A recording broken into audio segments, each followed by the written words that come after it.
Watching out for you. This is Newswatch 12 this morning.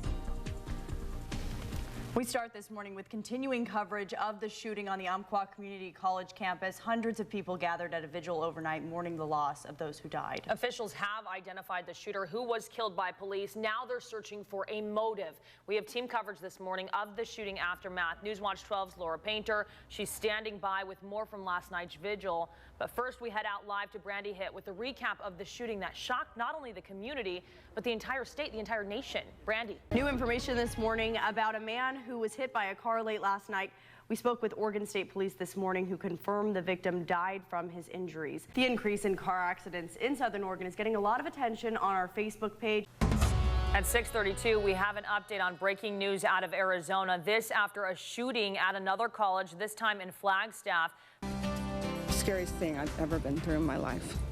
10 minutes to pack up and leave. Hundreds of California homeowners forced to leave by growing flames. Some will return to nothing. The latest update on the fast-moving flames crews are rushing to contain. Even though it's the beginning of May, the conditions that we're seeing are probably closer to the beginning of June, if not a little bit farther ahead. So things are only going to get worse from here on out. It may be early, but as you just heard, fire season is underway, and it's expected to be yet another tough year for Oregon firefighters. The death toll from the 7.8 magnitude earthquake that hit Nepal has increased to more than 3,000. The epicenter was near the country's capital, and the city is extremely compact. Officially, there are 1 million people living there, but unofficially, the population is closer to 4 to 5 million people living in the valley. Scientists have warned that the area will be hit by a big earthquake roughly every 60 to 70 years. The last major one was an 8.4. Susan Solney brings us the latest as the recovery efforts continue. If you haven't already, there's still time to order a perfect bouquet of flowers for Mother's Day. I hope my husband's watching. Or a corsage, something like that. Newswatch 12 Kirsten O'Connor is live in Central Point, where one flower shop is already gearing up for a busy weekend. Local firefighters are calling in backup. How help is coming from out of state. Plus, Jackson County Sheriff's deputies are putting the pedal to the metal when it comes to high-speed pursuits. What they're doing to put the brakes on people pushing the speed limit. Watching out for you. This is Newswatch 12 this morning. Good morning. It is 6 o'clock on Wednesday, July 8th. Welcome to Newswatch 12 this morning. I'm Kirsten O'Connor. And I'm Danielle Craig. It's a little calmer this morning, and it's 65 degrees in Medford, 57 degrees in Klamath Falls. And this is the calm after the storm. Last night's thunderstorms in Southern Oregon brought everything from winds, hail, lightning, of course, the thunder into our area. Already, there have been several reports of lightning-caused fires in Southern Oregon, as well as dozens of accidents throughout the valley. And we want to show you just one of the scenes captured during last night's storm. Take a look at all this water. This video shows the extreme flooding in Ashland, and it's just some of the damage caused by the storm. We will continue to show you more of the aftermath throughout the newscast. But first, our Stormwatch 12 meteorologist Seth Phillips, who's been tracking the storm overnight. Seth, you said you couldn't even sleep last night because it's kind of too exciting for you. Yeah, no, I was out and about yesterday. I actually went to the Applegate and just spent a little time there. And when I was heading home, the storm was just starting to get going, it was like sleep, storm, and obviously being a meteorologist, I'm going to pick storm every time. Yeah, absolutely. So you know, I was up and tweeting about it, taking pictures, photos, you know, listening to other people talking about it, retweeting them. So if you need information on the storm, the best thing to do is get a Twitter account, check your Twitter. We're always constantly putting updates. If What's your Twitter handle? Seth Phillips Weather. So just WX after Seth Phillips, and or Kate. You know, you can always get Kate's or Mike. He was also there too. So yeah, we all will sit there and tweet about these storms and let you know what's happening out there. Yeah. Power outages, I saw a few of those too. So yeah, we'll keep you updated for sure. And that's what I did yesterday. And now today, probably going to be the exact same thing. When these storms are rolling through like this, you kind of have to stay on top of them. So you don't really get much sleep as a meteorologist, unfortunately. But hey, that's comes with the territory, I guess. So today, already starting to see some shower activity. This is left over from yesterday, nocturnal storms that are going into the daytime. Now, as we get more of that heating today, we're going to see the storms come right back. Those thunderstorms expected to move now. This time, instead of out of the south, they're going to take a little bit more of a easterly approach because of just how the dynamics are working today. But you can see those showers moving from the south. They are moving down. So some areas in Siskiyou County going to continue to see that rain throughout the next few hours. Right now across the region, looking like this for your temperature. 64, mostly cloudy in Medford. Seeing overcast skies for the basin in Northern California. 58 for Klamath Falls, 62 for Mount Shasta City. And the coast has not gotten their cloud coverage yet, but it is coming soon. 54 for Brookings. Grants Pass, obviously clear skies, not the stars. 67 degrees. No wind at the moment. Same thing for Ashland, 59 degrees. Not seeing a whole lot of wind just yet. It has calmed down overnight. We were getting wind gusts upwards of 50 miles per hour in Medford. 44 miles per hour is what we had for peak gust in Ashland. We are expecting similar wind gusts today with the storms that are coming in. The visibility is kind of hovering around 7-8 miles for Brookings and Crescent City.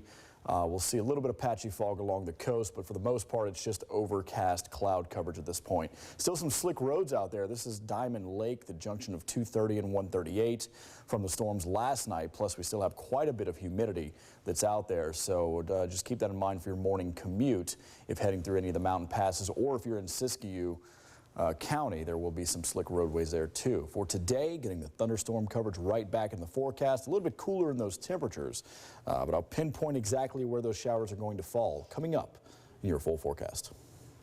It's not over yet, and as soon as the storm hit, local police and fire crews wasted no time getting to work. Medford police say within minutes of the storm hitting, officers responded to more than 10 calls. In one 30-minute span, as many as 400 lightning strikes were reported in our area. That resulted in dozens of calls to police and fire crews. Officers say those calls range from weather-related accidents like trees falling in the roadway we just saw on your screen and falling on homes, to accidents caused by power outages and falling power lines in the area. Pacific Power reported nearly 6,000 homes lost power during this storm, but this morning we just got an update. Power has been restored to all of those areas. One of the accidents police responded to was this, a head-on collision on Bullock Road and Crater Lake Avenue. Police say the storm caused power outages in the area, causing all of the lights in the area to go out. Officers say the two drivers say it was so dark they could not see each other. That's when they hit head-on. Police say fortunately no one was hurt in this. And because of accidents like this, police were out in full force, encouraging people to stay inside until the storm was over and power could be restored. Medford police also responded to several calls involving downed power lines. This is video showing a home that was hit by a power line that fell during the storm, and witnesses say the power line hit the front of the house on Columbia and Summit Avenue, starting a small fire in the front yard. Fire District 3 reported to the call, but firefighters say the homeowners were actually able to put the flames out using a hose before crews even arrived. One Southern Oregon man says he will be digging out this morning after tree limbs and branches came crashing down on his house and truck. The man says the storm came through quickly and he had his keys in his hand to move his truck right before that tree fell. This is a look at the damage at his property on Valley View Road in Ashland. That area saw heavy rains and wind from last night's storm. While one car was covered in debris from the storm, the man says he was able to go over to his other car to escape the severe weather. So I thought, well, I better get the keys to get my Honda out of here because of these big trees. And so I put some shoes and socks on and was ready to head out the door, and smash. The limb came down and crushed the canopy and right on the Honda. Smash, he says. That would just be so scary. Like many of those who had property damage by the storm, though, he says he plans to work with his insurance company today to assess the damage done to his home. Because of the dry lightning in the forecast, U.S. Forest Service officials are coming from out of state to help local firefighters tackle any new fires that may break out.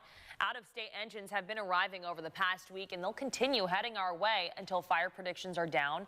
In Prospect, local crews are working with firefighters from Arizona and South Dakota, just getting ready for potential fires the lightning could bring. While out-of-state fire crews have had to leave their homes and their families behind, they say arriving at their new base is kind of like entering into a second family. That cohesion that you need in that team, even though we're from different regions, is critical. If you can't rely on the guy next to you or the guy behind you or the guy you just met yesterday. With more than 400,000 acres of national forest to cover, crew members say it's important to learn the lay of the land quickly. An investigation is expected this morning after a structure fire in Klamath Falls. We want to show you a live view of that. Here's that structure fire we're talking about. You can actually see the fire, well, at least the smoke still from this. This is the Reach Incorporated mill on the 2300 block of Maywood Drive. Again, this is in Klamath Falls.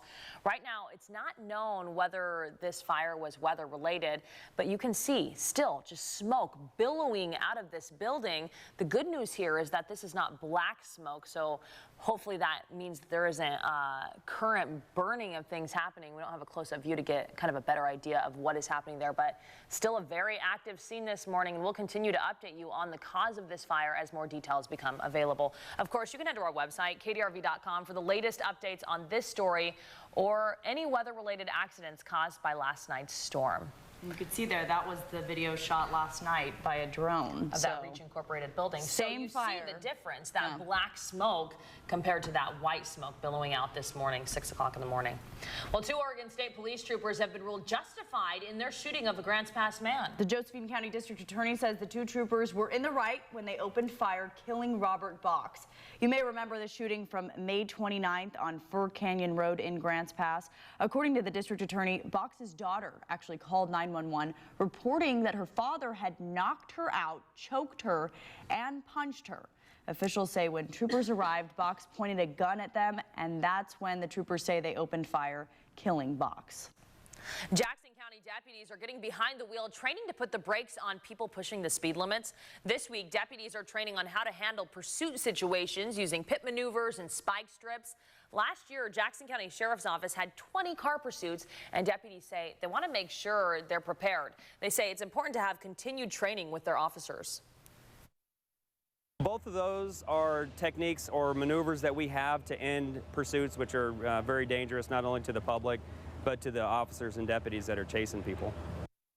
Deputies say if a pursuit does happen, spike strips can be used to puncture the holes in a suspect's tires, and pit maneuvers are often used to stop vehicles in their tracks.